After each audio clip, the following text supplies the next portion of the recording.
Hello there. In today's tasting I'm taking a look at a Saint Emilion Grand Cru. The wine is called Chateau Petit Val. This is a 2022 vintage. So this is one of the wines that has been sent to me by Bee Bordeaux Consultants from Bordeaux to look at from the 2022 vintage. And this is from an estate whose vineyards are about 2 kilometres to the east of the vineyards of Cheval Blanc, Château Doinique. It's a small property that was about 6.5 hectares in 2014 when it was purchased by Jean-Louis and Olivia Alloin, who'd come from Lyon. Now Jean-Louis is regarded as an entrepreneur, he's a wine lover. His father and grandfather had been winemakers in the Beaujolais region to the south of Burgundy, and he's purchased Petit Val with the intention of trying to work to have the estate upgraded from the Saint Emilion Grand Cru status to that of Saint Emilion Grand Cru Class A. So to that end, they've extended the vineyards. They now have 12 hectares of land. So as well as having sandy clay soils in the valley itself, the additional vineyards that they've purchased, I believe, are on clay limestone slopes. So that's added an extra aspect to the fruit going into the wine. In the vineyard, they've renovated the vineyards and they've tried to increase the plantings of Cabernet Franc with the idea of giving the wine greater elegance. They've engaged a general manager, somebody called David Liorit, and David had worked previously with a well-known consultant, Stéphane Derenoncourt.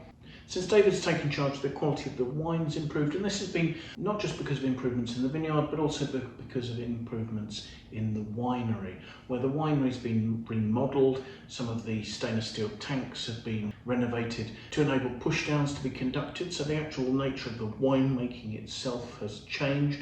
But as well as the winery, there's been quite an impressive change in the way the vineyards are managed. They're now managed entirely sustainably. They're looking for biodiversity, so there's been a planting of fruit trees. They now have beehives on the estate. They believe in allowing grass to grow between the rows, or alternatively sometimes planting cereal crops, so that there's something to plough back into the soil to return nutrients. A lot of the vineyard work here is now being done with horses, so giving less impact to the soil than machinery would, and I guess probably also giving back a little bit of fertilisation.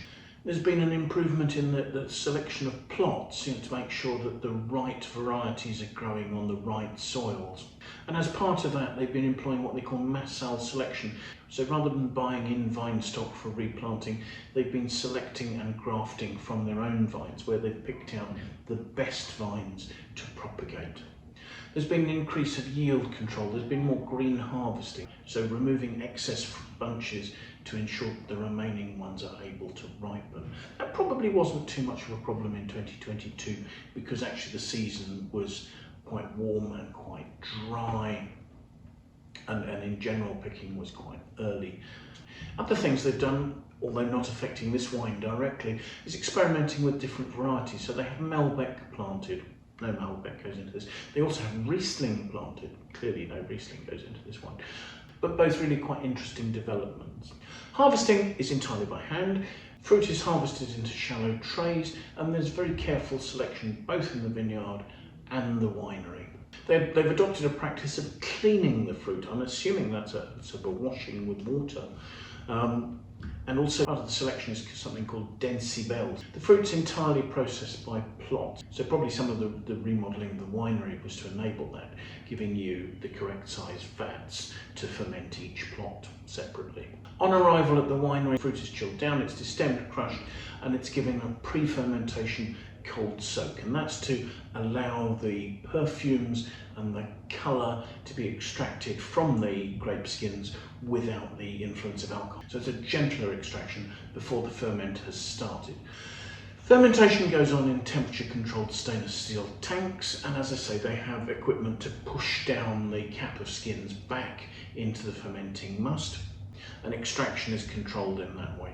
Once the fermentation finishes, the skins are left to steep in the wine for a further 8 to 10 days. The length of time the skins spend with the wine enables the formation of longer, smoother tannin molecules in the wine. Fermentation goes on entirely in new oak, so quite an expensive practice there. And in fact, they go on to age the wine in a combination of 2/3 new oak and 1/3 first fill. So the balance of those must go to age some other wines.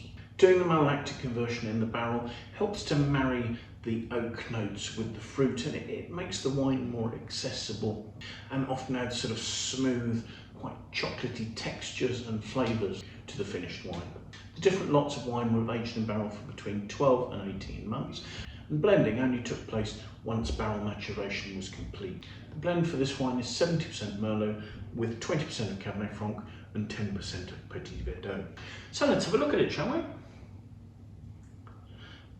There is a vibrant, deep, fairly dark, not quite opaque, ruby red colour, slight hint of purple at the rim, more a red purple than a blue purple.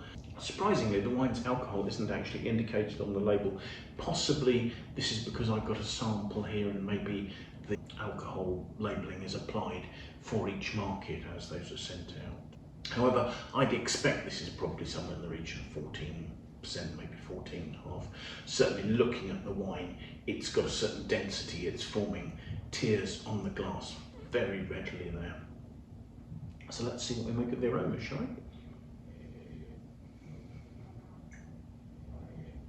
The aromas are a combination of fruit that's on the fresh end of the red fruit spectrum and some quite exotic sweet spice notes that are coming from the oak. There's nutmeg, there's cedar, there's vanilla, there are toasty hints. And that's actually all very attractively melded with this sort of really quite fresh, inviting, plummy red fruit. So let's have a taste, shall we?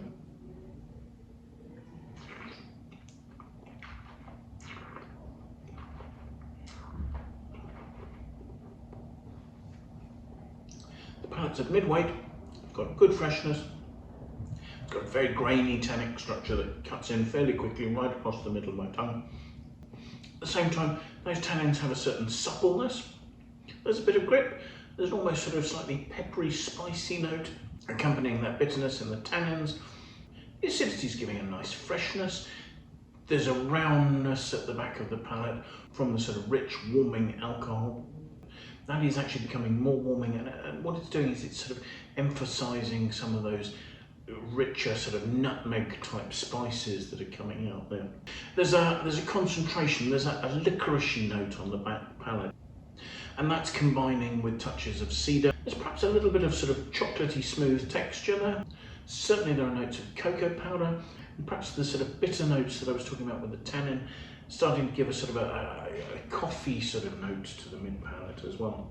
The aromas and flavours are clean, the fruit is juicy, and actually now that the alcohol's abated a little, the long flavours are giving some really quite ripe fruit to the finish. It's not quite raisined, but there's a slight sort of prune hint to the fruit on the finish that's lasting really quite well. And then perhaps alongside that, a little bit of that sort of nutmeg spice that I was talking about.